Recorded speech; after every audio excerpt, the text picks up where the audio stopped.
Alright, welcome to your Unit 5 test review video. I've made a little alteration to the first slide here. You don't have to use your textbook to do the problems. I am perfectly fine with you watching the video but pausing it at each slide and copying and completing the problems before you continue. But I do want you to do the problems before you see me explain them or write them out for you.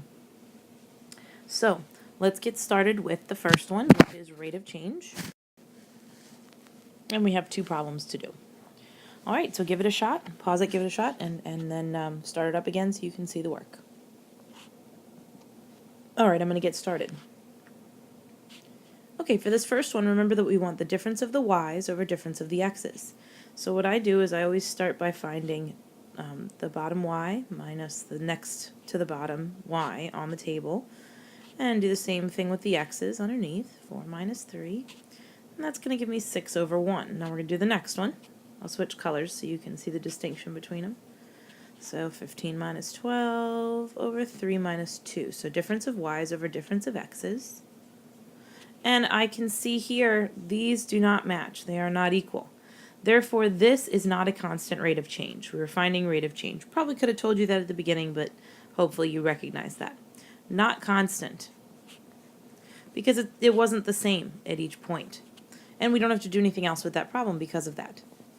Okay, the next one, airplane descent. So, do the same thing. Difference of y's over difference of x's.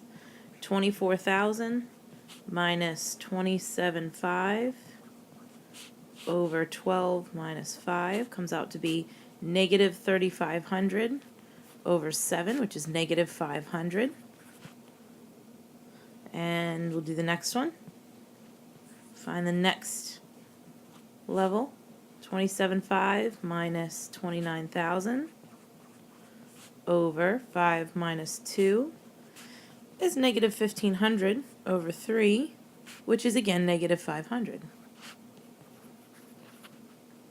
Negative 500. Negative. Ooh, come on now.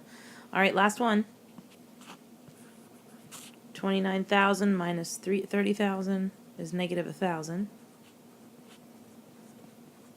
And 2 minus 0 is 2. So negative 1,000 over 2, which is negative 500. So that one is constant. It's the same all the way through.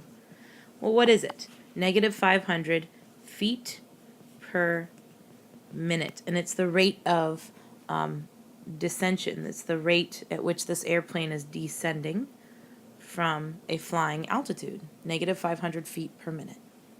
All right, next skill, just plain old slope. Okay, to give directions this time, find the slope of each of these lines. So whether it's the line that goes through those 2 points or the line on the graph. Go ahead and try them and then come back and watch. All right, here we go. Difference of y's over difference of x's. And one way that I like to do it to make sure that I'm keeping everything in the right order is to draw little arrows telling me what to subtract. So 2 minus 2 in my numerator, remember difference of y's over difference of x's. Here's a little bit of different symbol use here for you.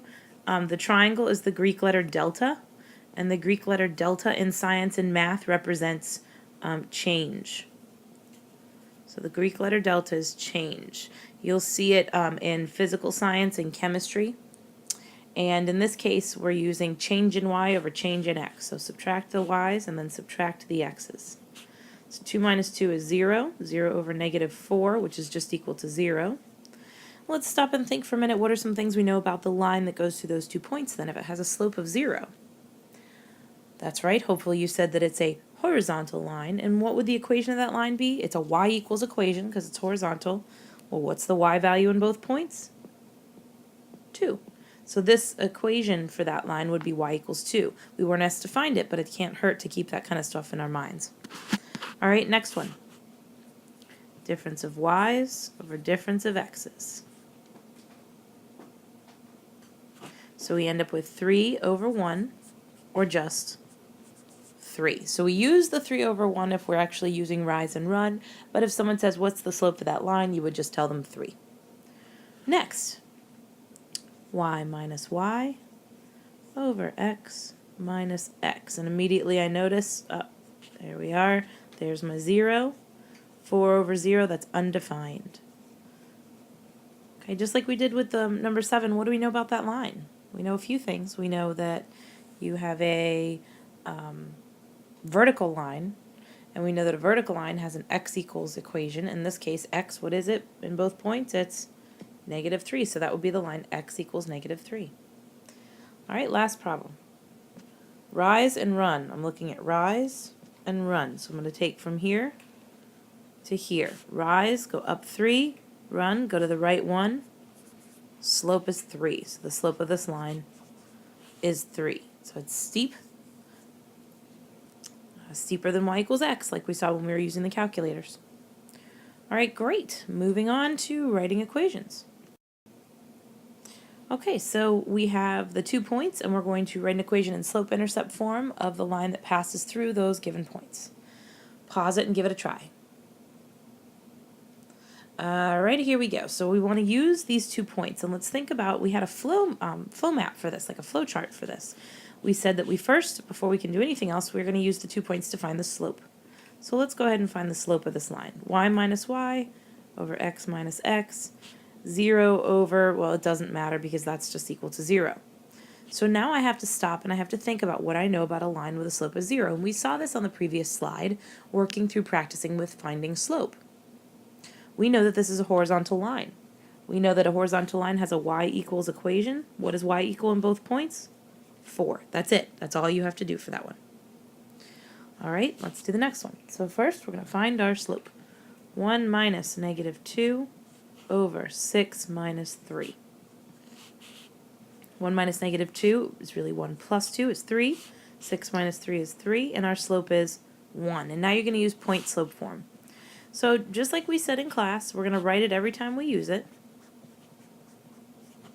And now let's plug in our slope, which is 1, x minus, and then on the other side y minus.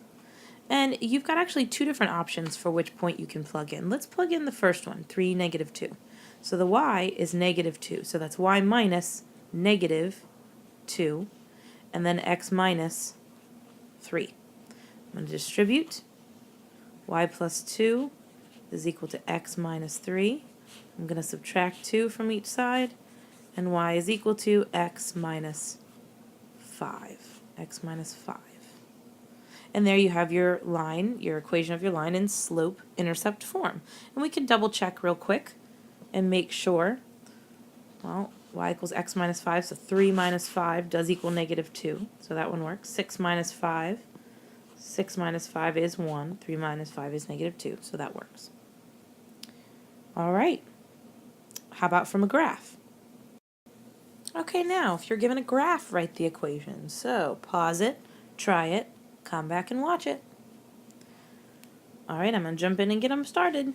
All right, we need slope, we need y-intercept. That's going to be the most efficient way to find the equation for this line. Now, you're not always going to be able to see the y-intercept happily on a graph. On both of these, you can. Our y-intercept here is 1, so we've got that. And then for our slope, I just took from the point the y-intercept, rise and run. And the rise over the run in this case is 2/3. Sorry, I had to stop for a second. Stop the cat from eating a pencil. Stop. Now we're going to plug in the slope and the y-intercept. So 2/3, y equals 2/3 x plus 1. And that's all there is to it. Now what if I wanted to put that into standard form, like we talked about in class? What would I do if I wanted to put that in standard form? Well, I would multiply everything by 3, giving me 3y equals 2x plus 3.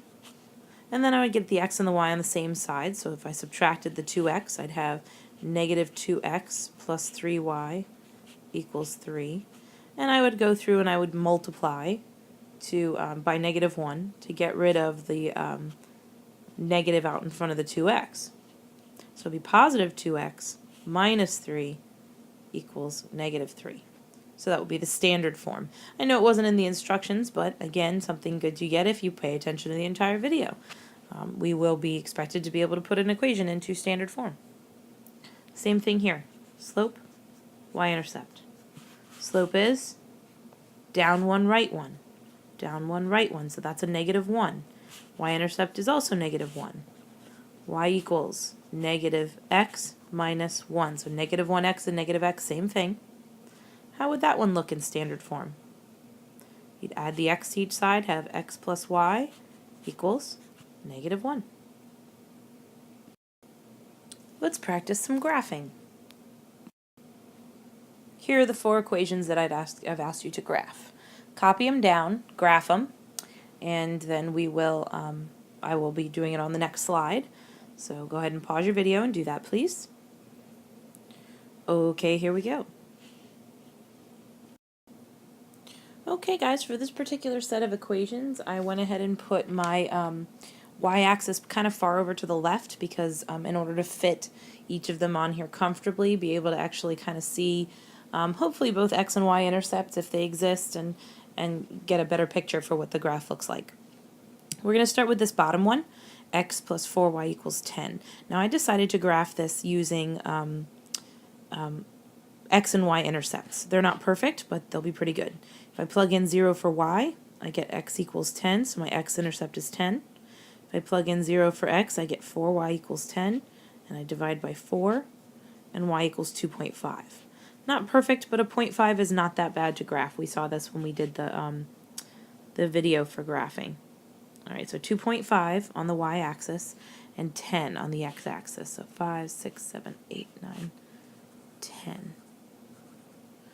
All right, now it can't hurt also to have an idea of what the slope is going to be if I was to solve this equation for y. Now let's think about what would happen. We would subtract x, so our x would be on the other side, so we'd have negative x. Let's look at it. Kind of out of space here, so I'm going to write down here. If we subtracted x, we'd have this. And if we then divided by 4, what would the slope be? What do I have right here? What's the coefficient of x right there? It's negative 1 fourth. You see it? Negative 1 over 4. All right, so that means that if I wanted to be able to use that slope, I could go from this x-intercept over here. I could go rise of 1, run of negative 4, and plot that next point. Get rid of that line in between. I'll do the same thing again. 1, 4. Plot that point. And now you see we do indeed have a nice happy line. For the fourth one we had, okay? Going backwards, let's do the next one up, the green one. All right, I'm going to solve that for y. Distribute, and then we're going to subtract 3. We end up with y equals 2x minus 2 minus 3 is minus 5. Y equals 2x minus 5. So I'm going to plot my y-intercept, negative 5. I'm going to use my slope of 2. 2 is 2 over 1.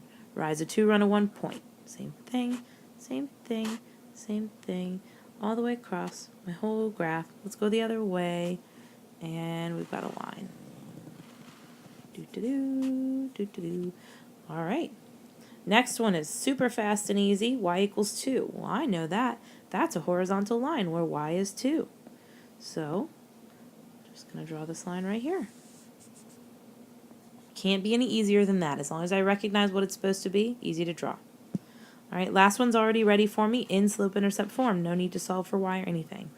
Plot the y-intercept, use the slope. Rise of 4, run of 1. Rise of 4, run of 1. Okay, so these aren't perfect here. It's not the best cross-section of problems I could have given you for graphing. You do need to be able to graph any equation that I throw at you. All right, last problem is a consumer application. Pet grooming. You start a pet grooming service. You spend $30 on supplies. You plan to charge $5 to groom each pet. Write an equation to relate your profit y to the number of pets x that you groom. Graph the equation. What are the x and y intercepts? All right, pause it and give it a shot. And here we go. Okay, first we need an equation.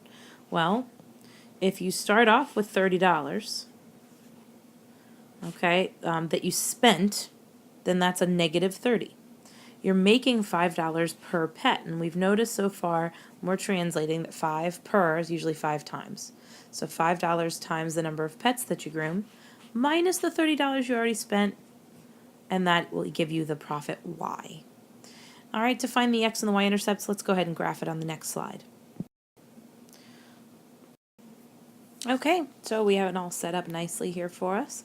On the x-axis, we have number of pets. We put it all the way down here at the bottom. And on the y-axis, we have profit. Now, you'll notice here that, so Ms. Compt, have you screwed this up? Because you can't have a negative profit. Well, indeed you can. Take it from someone who works in business. Obviously not for like my main gig because I teach you guys, but you know what I mean. You can indeed have a negative profit. In other words, you can lose money. So your equation is y equals 5x minus 30. Plot your y-intercept at negative 30. Let's change colors, do it in the blue. All right, and we have a slope of 5. So the way that we have labeled the graph, make sure you recognize that a rise of 5 and a run of 1 is going to only go up 1 unit and and over a half a unit. So instead, let's think of this as 10 over 2, because that actually works out nicely with the way we have the grid lines. So a rise of 10 is up 2 units. So a rise of 10, run of 2, and that's going to give me a point right here. Rise of 10, run of 2, same thing, same thing. So now we have our x and our y-intercepts, which is what they wanted. If I was to sell nothing, I would lose $30. If I was to make do 2 groomings, I would lose 20. If I was to do 4 groomings, I would only lose 10, and so on up. What are the x and the y-intercepts? Well, they are 6, which is called the break-even point. Okay, so your x-intercept is 6, and that's the break-even point. You groom 6 pets, you break even. What's your y-intercept? Well, that would be the negative 30. So our y-intercept was negative 30. And that would be how much you would have if you, or what your profit would be if you made no sales, 0 groomings at all. All right, I fear this is hitting a longish length, so I'm going to call it quits for tonight. Thank you so much for studying. Bring your questions to class. See you in class.